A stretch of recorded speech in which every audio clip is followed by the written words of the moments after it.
이유도 없이 지속되는 피로감, 어지러움, 속쓰림, 집중력 저하, 구내염, 대부분 스트레스나 수면 부족이 원인이 되어 발생하는 증상으로 어쩔 수 없이 달리 해결하지 못하고 그냥 생활하는 분이 많습니다. 하지만 의외로 쉽게 해결될 수도 있습니다. 말씀드린 증상들은 모두 비타민 B, 그 중에서도 B12인 코발라민이 결핍되었을 때 나타날 수 있는 증상들이니까요. 만약 B12의 결핍이 맞다면 여러분은 짧게는 며칠, 길게는 2달 정도만 오늘 설명드릴 조치를 해주신다면 대부분의 증상을 깔끔하게 해결할 수 있습니다. 하지만 반대로 비타민 B12의 결핍이 맞는데도 조치하지 못하고 장기간 방치하게 되면 치료가 불가능한 신경 손상을 일으킬 수도 있습니다. 원인만 파악하면 아주 쉽게 해결할 수 있는 일인데 참으로 안타까운 일이 아닐 수 없습니다. 오늘은 비타민 B12의 결핍을 어떤 증상을 통해 확인할 수 있는지, 그리고 어떤 사람에게 주로 발생하는지 말씀드릴 것입니다. 시청하는 여러분께 해당하는 부분이 있는지 체크하면서 들어주세요. 그리고 후반부에는 결핍을 해소할 수 있는 음식과 영양제에 대해서도 소개드릴 테니 꼭 끝까지 시청해 주시기 바랍니다.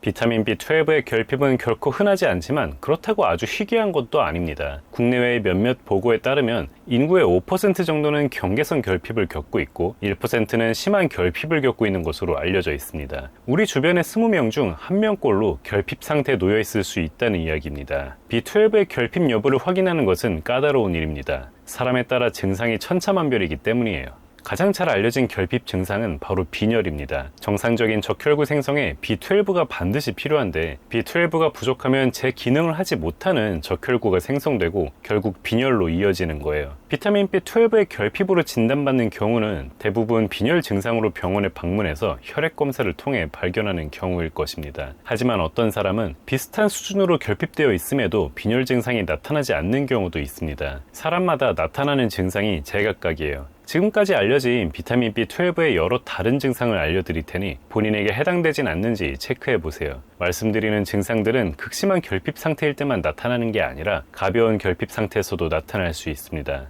그리고 증상들은 갑자기 나타나기보다 오랜 기간에 걸쳐 서서히 나타나는 경우가 많습니다. 가장 흔한 증상은 바로 피로감입니다. 이것은 빈혈과 연관이 되어 있는데요. 적혈구가 제대로 생성되지 않으면 우리 몸의 각 조직에 충분한 양의 산소 공급이 이루어지기 어렵습니다. 결핍이 심해진다면 일반적인 빈혈처럼 어지러워질 수 있으나 가벼운 결핍에서는 피로감, 무기력으로만 나타나기도 합니다. 마찬가지로 피부가 창백해지거나 적혈구가 분해되어 생성되는 빌리루빈으로 인한 황달 증상 역시 B12의 결핍으로 나타날 수 있습니다. 또 다른 흔한 증상으로는 혓바늘을 꼽을 수 있습니다. 모든 혓바늘이 비타민 B12의 결핍으로 나타나는 것은 아니지만 B12가 결핍된 사람에게는 거의 일관적으로 혓바늘이 나타났습니다. B12 결핍의 초기 증상으로 혓바늘을 겪는 사람이 많습니다. 피로감과 스트레스로 인해 일시적으로 나타난 혓바늘이 아니라 오랜 기간 혓바늘이 반복되었던 분이라면 B12와 같은 영양소 결핍은 아닐지 의심해야 합니다. 혓바늘은 B12가 아닌 B2, B3, 엽산과 같은 다른 B군이 결핍되어도 나타날 수 있습니다. B12의 결핍은 신경계에도 전반적으로 문제를 일으킵니다. 두통과 편두통은 가장 흔히 나타나는 증상이고 누군가에게는 우울감을 유발하기도 합니다. 집중력과 기억력이 떨어지고 머리에 안개가 낀 것 같은 브레인포그 현상도 B12의 결핍으로 나타날 수 있습니다. 두뇌뿐 아니라 말초신경에도 증상이 나타납니다. 손과 발이 핀이나 바늘로 찔리는 듯한 찌릿찌릿한 감각으로 손발 저림이 나타날 수 있습니다. 이런 증상들은 마치 당뇨로 인한 말초신경 병증과도 유사해서 당뇨로 인한 증상인지 B12의 결핍으로 인한 증상인지 구분이 어려운 경우도 있으니 주의해야 합니다. 그리고 B12가 결핍된 꽤 많은 사람에게서 위장 관련된 증상이 나타납니다. 설사나 변비, 복부 팻만, 메스꺼움은 B12 결핍의 전형적인 증상 중 하나입니다. 그 밖에도 보고된 증상이 몇 가지 더 있으니 참고하시기 바랍니다.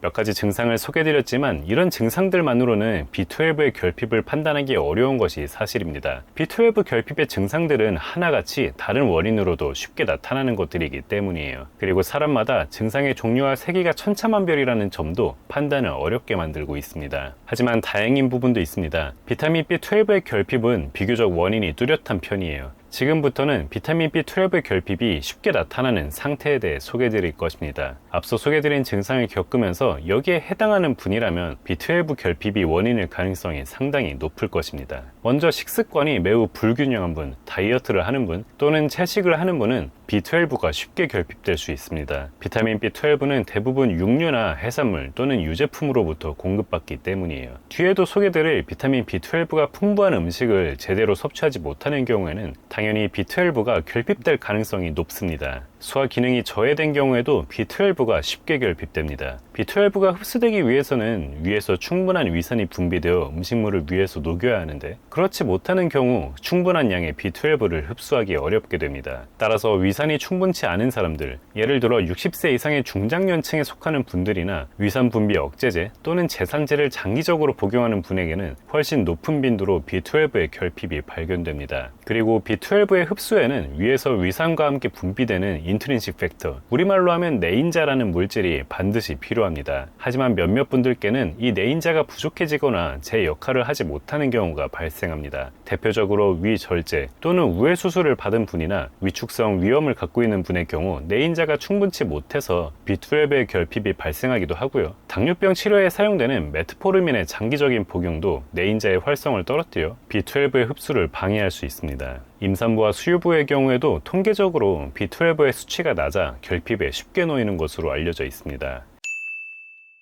자, 그렇다면 관련된 증상도 있고 본인이 결핍 위험군에 속해 비타민 B12의 결핍이 맞는 것 같다는 생각이 들면 어떻게 해야 할까요? 당연히 가장 먼저 병원에 가보셔야 합니다. B12의 결핍을 치료하기 전에 다른 원인으로 나타나는 증상은 아닌지 전문 의료진의 진료와 검사로 반드시 먼저 확인해야 해요. 그리고 B12의 결핍이 확인되면 고함량의 비타민 B12를 정기적으로 주사로 투여해 결핍을 치료하게 될 것입니다. 대부분의 결핍 증상은 이렇게 쉽게 해결됩니다. 하지만 뭔가 주사를 맞아가면서 치료하기엔 결핍 상태나 증상이 그렇게 심하지 않고 검사해보니 B12의 수치가 애매하게 낮아 결핍의 경계에 걸쳐 있는 경우가 많습니다. 극심한 결핍을 겪는 분보다 이런 경계선 결핍인 경우가 훨씬 빈도가 높아요. 가장 중요한 것은 식습관을 개선하는 것입니다. 비타민 B12가 풍부한 음식을 식단에 넣을 수 있도록 신경 써주세요. 비타민 B12는 소의 간에 가장 많이 들어있고 다음으로는 대합, 굴, 고등어, 꽁치, 가리비, 멸치, 연어, 메추리 알의 순서로 풍부하게 함유되어 있습니다. 그리고 우유나 유제품으로도 꽤 많은 양의 B12를 섭취할 수 있습니다. 하지만 체질적으로 B12를 쉽게 흡수하지 못하거나 채식주의자의 경우처럼 B12가 풍부한 음식을 섭취하지 못하는 경우에는 영양제로 B12를 보충해야 할 것입니다. 결핍이 심하지 않은 경우에는 일반적인 비타민 B군 제품이나 종합 비타민으로서 그 어떤 제품을 섭취해도 충분히 결핍을 해소할 수 있습니다. 성인 기준으로 비타민 B12의 일일 권장 섭취량은 2.4 마이크로그램입니다. 어느 B군이나 종합 비타민 제품이든 2.4 마이크로보다는 높은 함량을 공급하고 있습니다. 결핍 상태가 보다 심한 사람, 증상이 강하게 나타나 빠른 회복을 원하는 분이라면 2.4보다 훨씬 높은 함량으로 섭취해야 합니다. 어중간하게 30, 100 마이크로그램 정도를 섭취하는 것으로는 결핍을 빠르게 해결하기 어렵고 1000 마이크로그램이 넘는 함량을 섭취하는 것이 효과적입니다.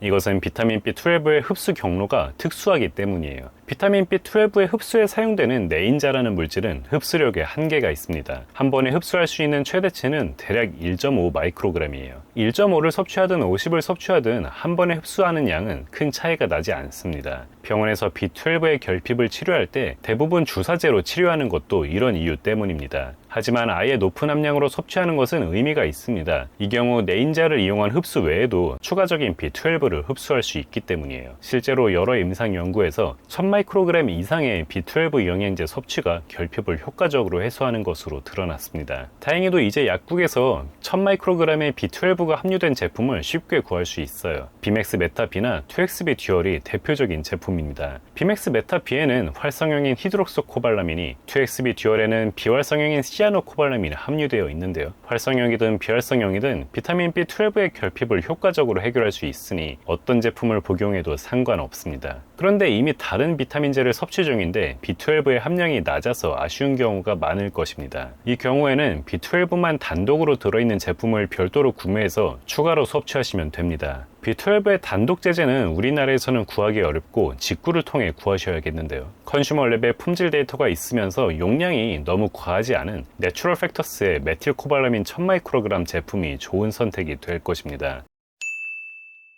이런 고함량의 B12가 포함된 제품을 너무 오랜 기간 드실 필요는 없습니다. 2달 정도만 1000마이크로그램 이상의 고함량으로 드시고 그 뒤에는 100마이크로그램 정도의 함량으로 낮춰서 섭취해도 결핍을 예방할 수 있습니다. 특히 50대 이상의 고령자께서는 고함량의 B12를 장기간으로 섭취할 때 오히려 유해할 가능성이 나타난 연구들이 있어 필요한 만큼만 드시고 용량을 낮춰서 섭취하길 권해드리고 싶습니다. 막 흔하진 않지만 생각보다는 쉽게 나타날 수 있는 비타민 B12 결핍, 장기간 방치하면 두뇌와 신경에 돌이킬 수 없는 손상을 일으킬 수 있는 만큼 반드시 충분한 영양 섭취를 통해 예방하고 또 올바른 판단으로 대처하시기 바랍니다. 자, 오늘 내용은 여기까지고요. 도움이 되셨다면 구독과 좋아요 그리고 알람 설정 부탁드립니다. 감사합니다.